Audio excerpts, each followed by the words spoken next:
제가 지금부터 해드릴 이야기는 강원도에서 군 생활을 할 때 일어난 일입니다.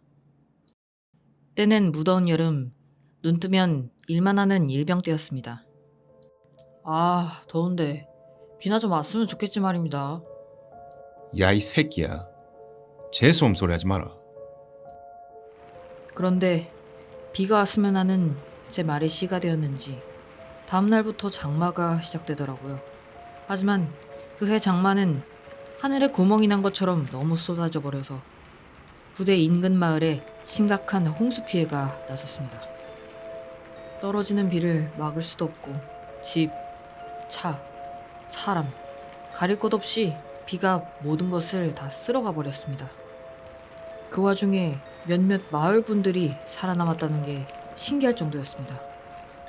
그렇게 비가 내린 게 몇 주가 되었는지 영원히 멈추지 않을 것 같던 비는 결국 그쳤습니다. 그리고 피해를 입은 마을 복구를 구조대원들이 파견되었는데 그마저도 일손이 매우 딸려서 저희 부대도 지원을 나가게 됐습니다. 제일 처음 한 일은 실종된 사람들을 건져내는 것, 시체를 찾는 일이었습니다. 땅인지 강인지 구분을 못할 정도로 마을이 물바다가 돼 있었고 땅에 붙어있던 모든 것들은 한데 뒤엉키고 흔적을 알 수 없이 이곳저곳 폐허가 되어 있었습니다. 저희는 조를 짜서 보트를 타고 시체를 찾으러 다녔습니다.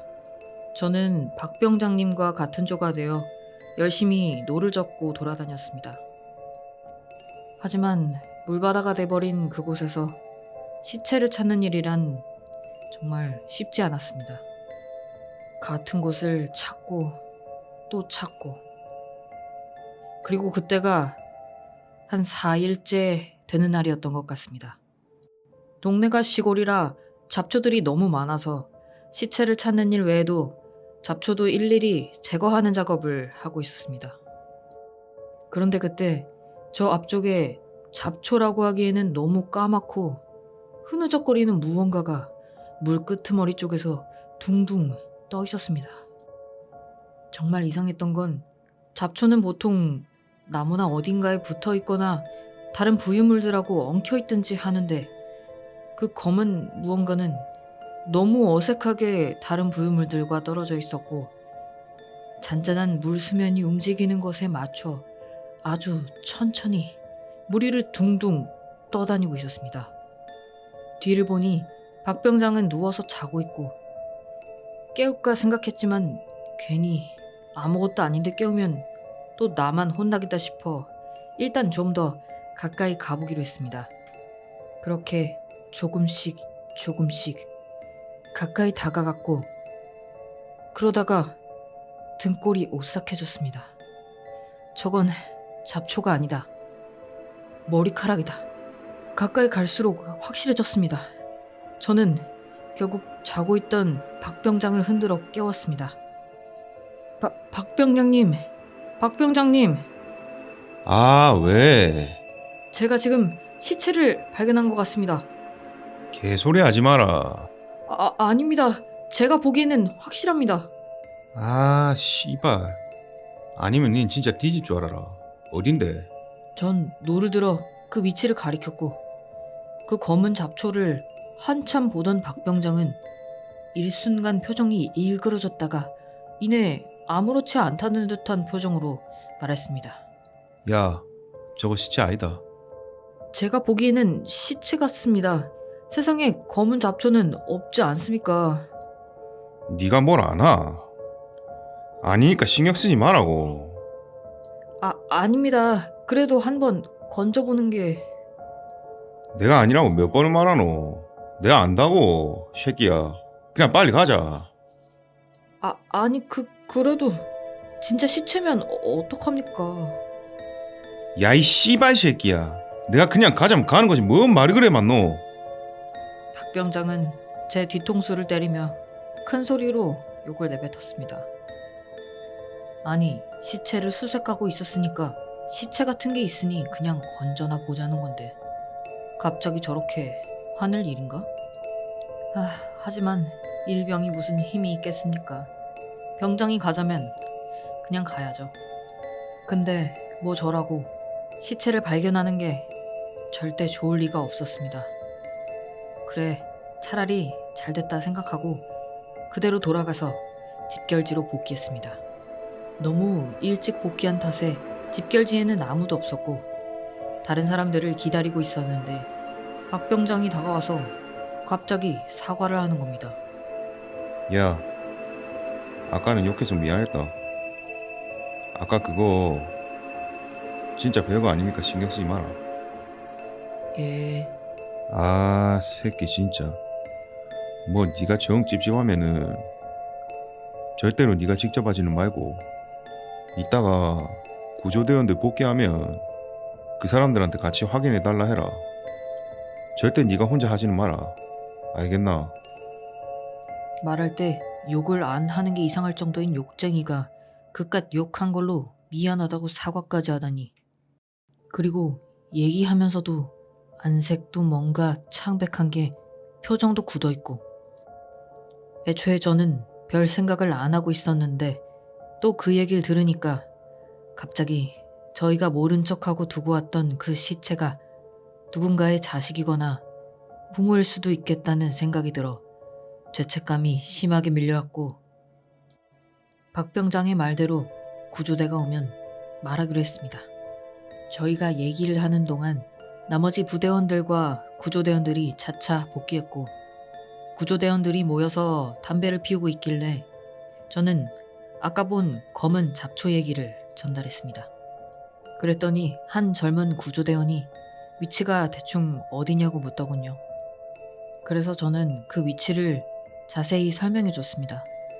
그렇게 위치까지 말해 놓으니까 이제 저도 마음이 좀 놓이더라고요. 다음날 저희는 다시 아침부터 수색 작업을 나갔습니다. 다들 같은 현장에 모여서 일을 시작하기 때문에 저희도 그쪽으로 가고 있었는데 이곳의 공기가 평소와는 다르게 매우 무거웠습니다. 잠시 안내 말씀드리겠습니다. 어제 구조대원 한 명이 실종됐습니다.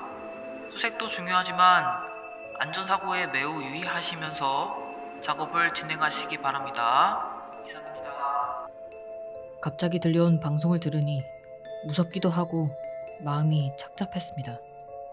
묵념이라도 해드릴까 싶어 실종된 분이 누군지 여쭤보게 됐는데 대답을 듣는 순간 제 귀가 제대로 들은 건지 의심까지 들었습니다. 실종된 구조대원은 어제 저에게 검은 잡초의 위치를 물어봤던 그분이라는 것입니다.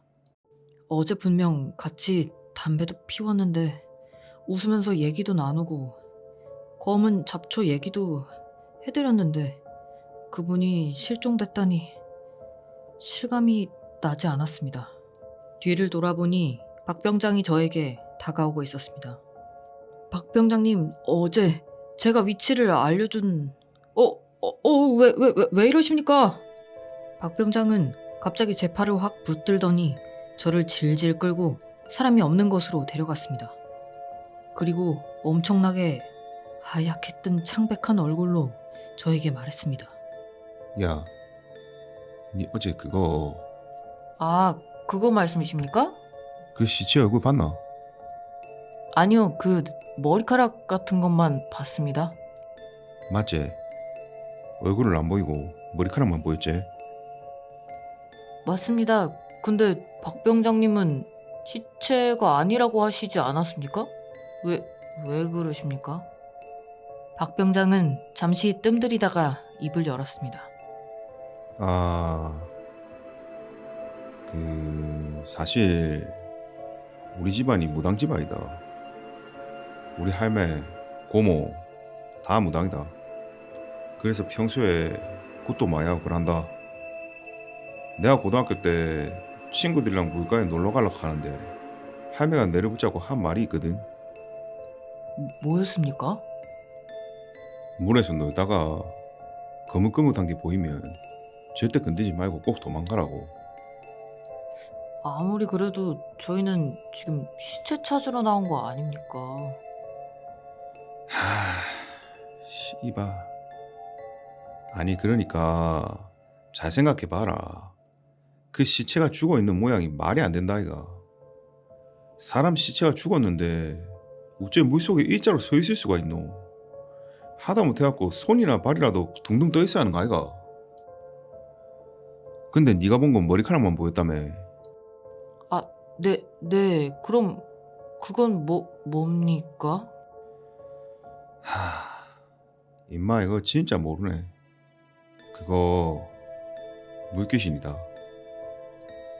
순간 저는 얼어붙었습니다. 분명 또렷하게 봤었는데 귀신이라니. 내가 살면서 귀신 같은 걸 한낮에, 그것도 맨정신으로 보다니. 이어진 박병장의 말은 더 가관이었습니다. 그게 우리 할매 말로는 물귀신은 일반 귀신이랑 달라서 자기 죽은 자리를 채워놔야 된단다. 왜 우리 표현 중에도 물귀신 작전이라고 있다 아이가. 그럼 이 사람이 나를 살린 거구나. 그때 제가 아무것도 모르는 상태로 혼자 그 귀신을 건드렸다면, 아니 건져내려고 했다면. 박병장도 할머니께 말만 들었지 실제로 겪는 건 처음이라고 했습니다.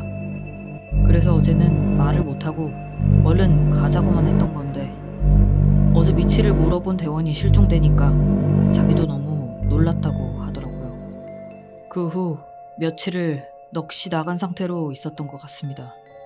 전 솔직히 귀신이라는 걸 믿어본 적이 없는데 직접 제 눈으로 그 검은 형체를 보기도 했고, 그 위치를 알려줬던 구조대원은 실종되고, 이건 뭐 안 믿으려고 해도 안 믿을 수가 없더군요. 그 후에 시간이 흘러 전 드디어 제대를 하게 됐습니다. 물론 박병장과는 따로 연락은 하진 않습니다. 그래도 제 인생에서 가장 큰 충격을 받은 사건과 장소이다 보니까 가끔 그곳에 대한 기사를 찾아보곤 하는데, 그 일이 있고 나서 그곳에서는 이제 홍수가 나지 않아도 익사 사고가 났다는 기사를 심심치 않게 보고 있습니다. 심지어 사고 난 사람들은 시체를 찾지도 못하고 다 실종된 상태로 말이죠. 나중에 건너 듣게 된 얘긴데, 이제 그곳은 하도 익사 사고가 끊이질 않아서 마을 사람들이 몇 번이고 굿을 해봐도 익사 사고는 멈추지 않는다고 합니다. 그곳의 물귀신은 아직도 자신을 채울 사람들을 계속 찾고 있는 걸까요?